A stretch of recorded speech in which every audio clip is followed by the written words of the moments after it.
Hello, my friends. I am here again with another makeup video for you.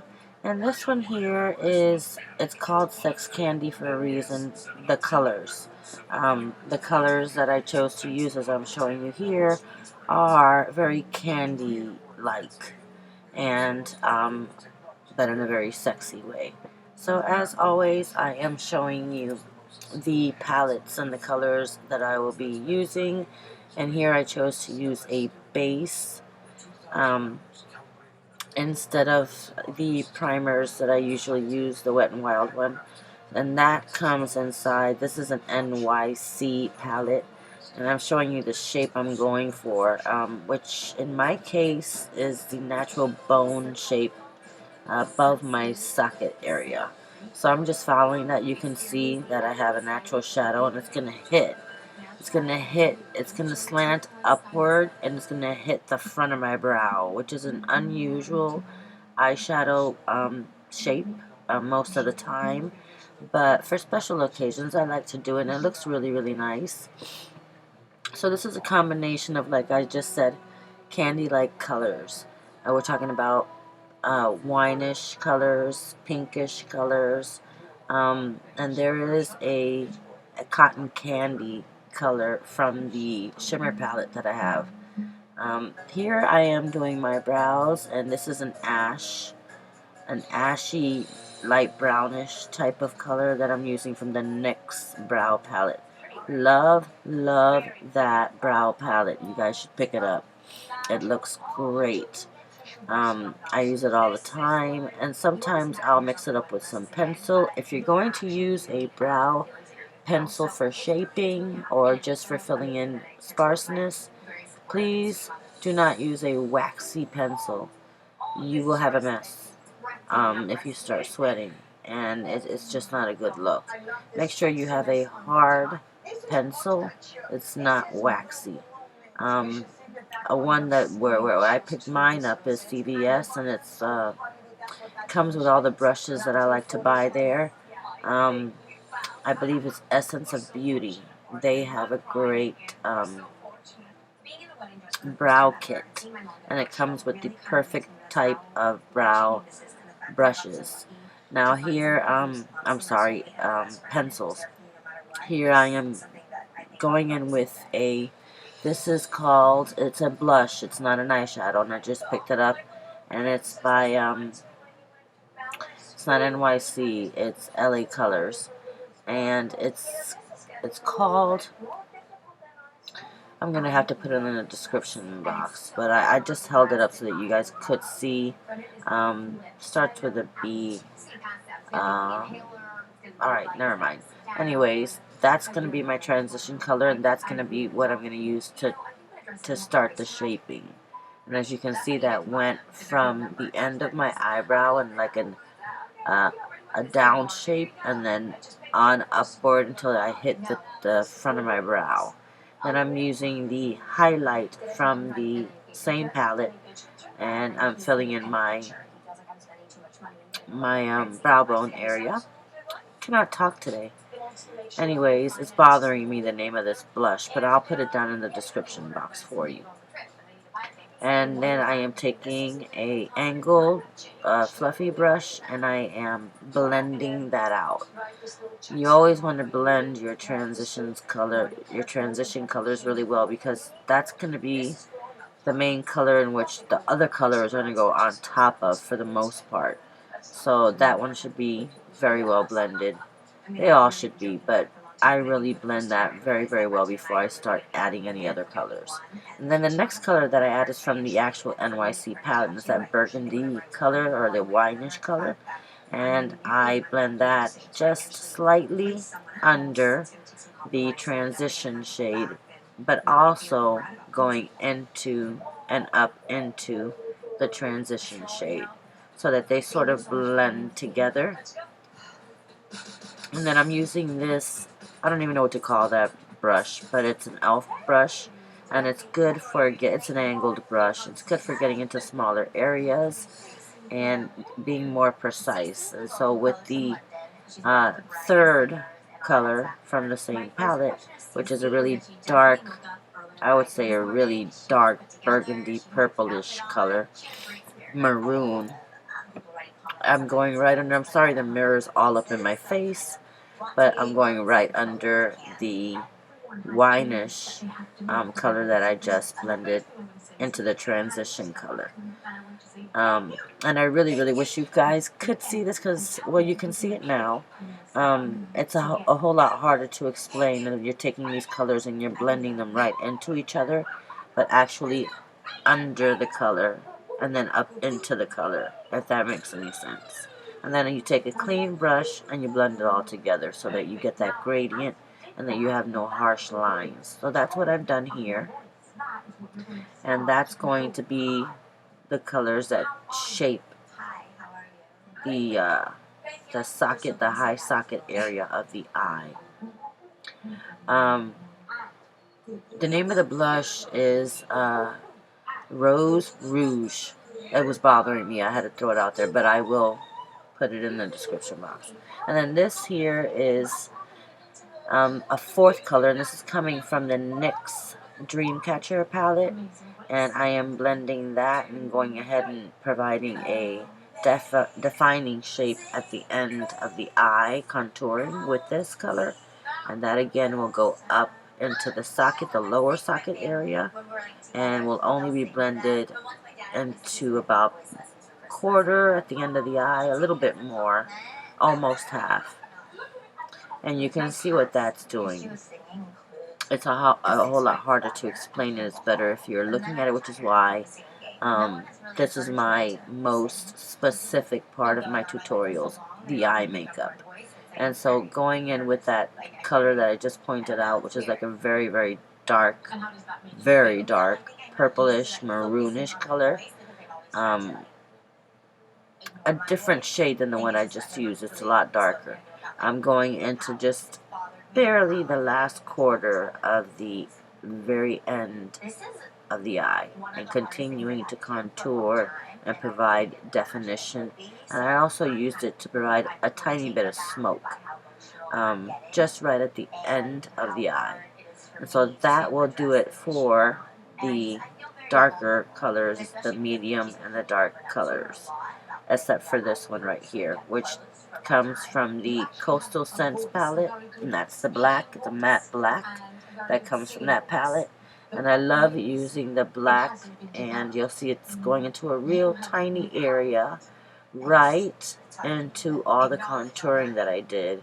And this is going to provide me with the most important part of this definition.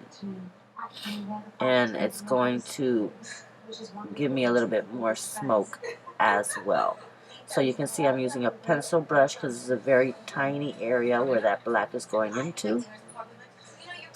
And you can see the result of all of that blending with the dark and all the medium shades coming from under the brow bone into the high socket, lower socket, and then the end of the eye, just at the very ends of the eye.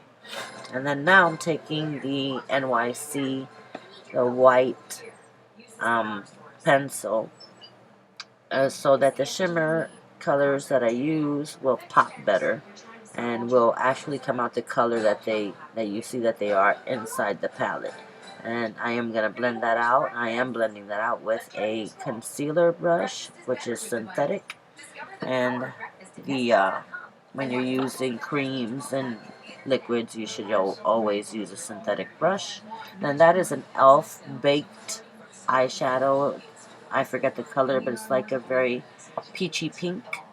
And I am going to use that on my mobile lid.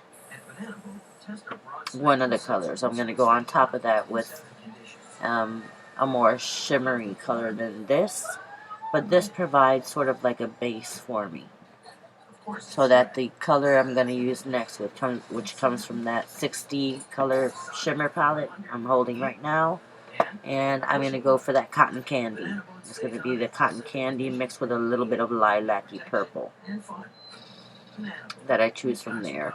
And that is a flat eyeshadow brush I'm using, and you can notice I am patting that into place. I'm not swishing it everywhere. I'm really patting it, and then I blend it very, very mildly, but you don't want to just swoosh that everywhere. You want to pat it into place on top of the cream pencil and the base that you use. And then that pretty much, aside from I wanted to take this highlight from the same Dreamcatcher palette and use it as a highlight in the inner corners of tear ducts as a highlight. And that's it for the eyeshadows, should be. And then I'll be getting into the eyeliners and the mascara and all of that good stuff. Always take a clean brush when you are done and blend everything out one good time. Not hard, because you'll take it off and you have to put it back on. So here I have done both eyes, and taking my paintbrush, my paintbrushes, my Royale brushes, I'll call them. And this is the Exaggerate by Rimmel. I'm going to begin putting on my eyeliner, which is going to start from the middle of the top eyelid, where I'm going to take this and I'm smudging that into my upper lashes, so that there's no flesh that shows in that area, and also to thicken up the lash line. And I'm going to begin providing with that same pencil the shape that I'm going to be wanting to go over with my gel. And you can see I used the opposite end of that pencil, and I sort of softened out the line so that you have no harsh lines.